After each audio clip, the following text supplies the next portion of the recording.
ମୁଁ ଶୁଣିଛି ତମେ କୁଆଡେ ନୂଆ ନୂଆ ଖୁସି ବିକ୍ରି କରିବା ପାଇଁ ଆସିଛ। ତମେ ନୂଆ ଖାଇବା ବରବତ ସେ ନୁହଁ କି ସଚ୍ଚି ରାଉତ ରାୟଙ୍କ ଅଳକା ସେନ ନୁହଁ। ମୁଁ କିନ୍ତୁ ତମକୁ ମୋ ଢିଲା ପାଇଜାମାର ଅମରାବତୀରେ ସାଇତି ରଖିବି। ମତେ ଥରେ ବୁଝିବାକୁ ଚେଷ୍ଟା କର ତ। ତମେ ଆସ୍ତେ ଆସ୍ତେ କରି ତମ ଜୋତା ଷ୍ଟ୍ରେଟ୍ ଖୋଲିବ, ମୁଁ ଚକ୍ରରେ ତାକୁ ପିନ୍ଧେଇ ଦେବି।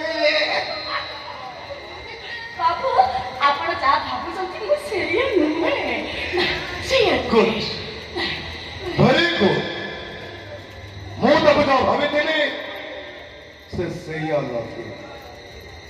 ତମକୁ ଯାହା ଭାବୁଛି ତମେ ସେଇଆ ନୁହଁ। Good, very good.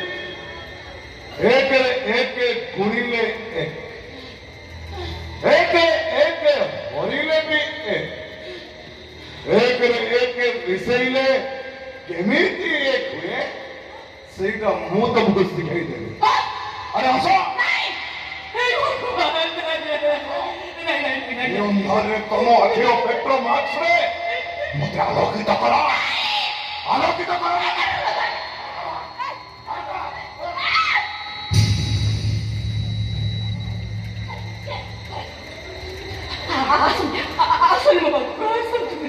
ଦେଖନ୍ତୁ ବାବୁ ମୁଁ ବେଶ୍ୟା ନୁହେଁ। ନା ମୁଁ ବେଶ୍ୟା ନୁହେଁ। ଆଚ୍ଛା, ସାଙ୍ଗମାନେ କହୁଛନ୍ତି ସବୁ ବେଶ୍ୟାଙ୍କର ପ୍ରଥମ ଡାଇଲଗ ତମେ ମୋ ଜୀବନର ପ୍ରଥମ ପୁରୁଷ। ହେଲେ ସାଙ୍ଗମାନେ ତ ଏକଥା କହିନଥିଲେ।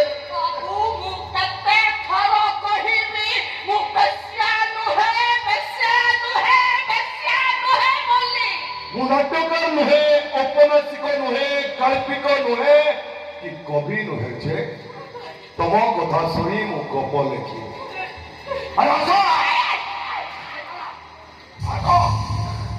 ମୋ ଛାତି ଭିତରେ ଜମାଟ ବାନ୍ଧିଥିବା ବରଫ ଖଣ୍ଡକୁ ତମ ଦେହର ଉଷୁମ ଚୁଲିରେ ତରଳେଇ ନିଜକୁ ଓଦା କରିବ।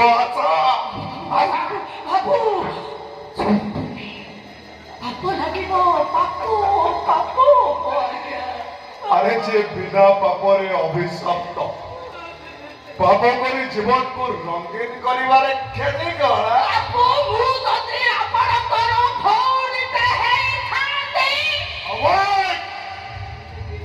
ମୋ ଭଉଣୀ ବେଶ୍ୟାପଣା ଠାରୁ ଲକ୍ଷେ ଆଲୋକ ବର୍ଷ ଦୂରରେ। ଆସ ଆସ।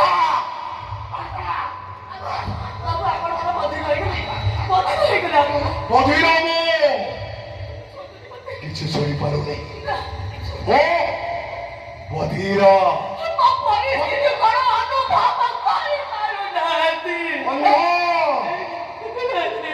କିଛି ଦେଖିପାରୁନି। ମୁଁ ଅନ୍ଧ। ଦେଖ ମୋ ଆଖିରେ ରୁମାଲ ବାନ୍ଧୁଛି, ମୁଁ କିଛି ଦେଖିପାରିବିନି। ମୁଁ କିଛି ଦେଖିପାରିବିନି।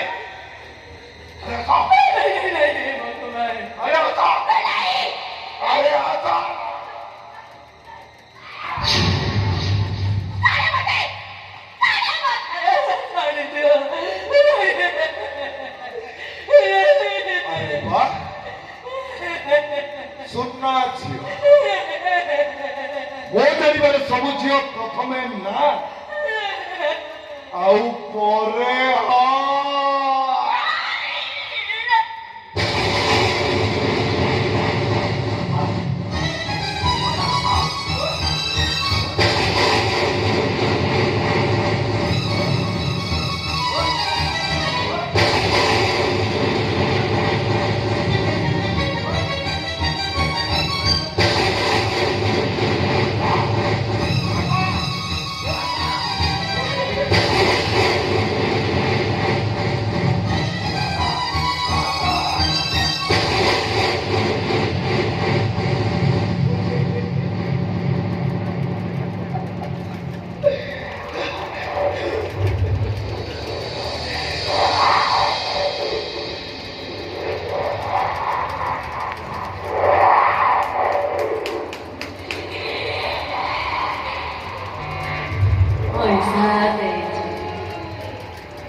ବେଶ୍ୟାର ମୁହଁଟା ଦେଖିବେନି?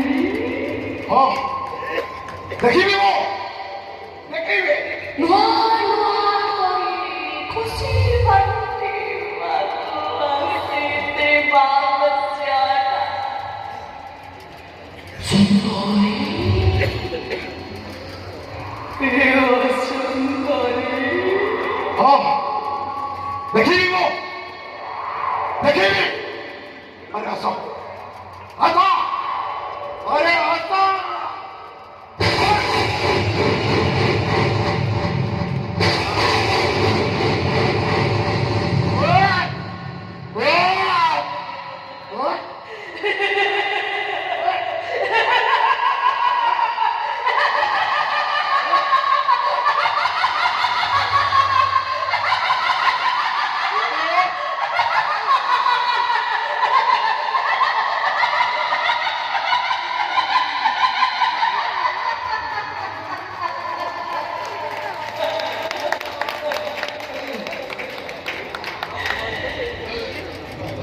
ବନ୍ଧୁବାବୁ,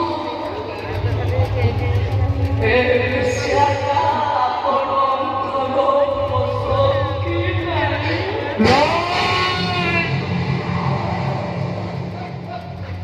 କୁହନ୍ତୁ ବାବୁ, ପଇସା ମୁତାବକ ଝିଅଟେ ଆପଣଙ୍କୁ ମିଳିଛି କି ନାହିଁ?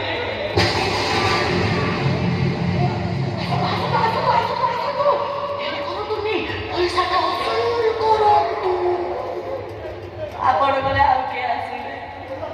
ତାପରେ ଆଉ କିଏ? ତାପରେ ଆଉ କିଏ? ତାପରେ ଆଉ କିଏ? ଆଉ କିଏ? ଆଉ କିଏ? ଆସନ୍ତୁ ବାବୁ, ଆସନ୍ତୁ।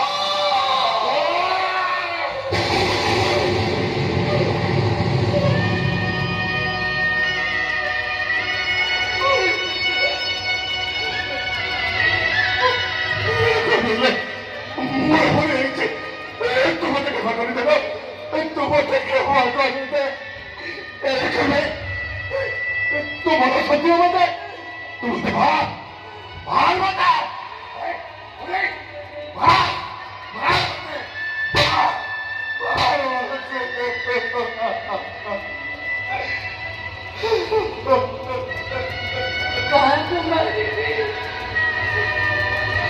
ମୁଁ ତ ନିଜେ ମରି ଯାଇଛି। କାହାକୁ ମାରିବି?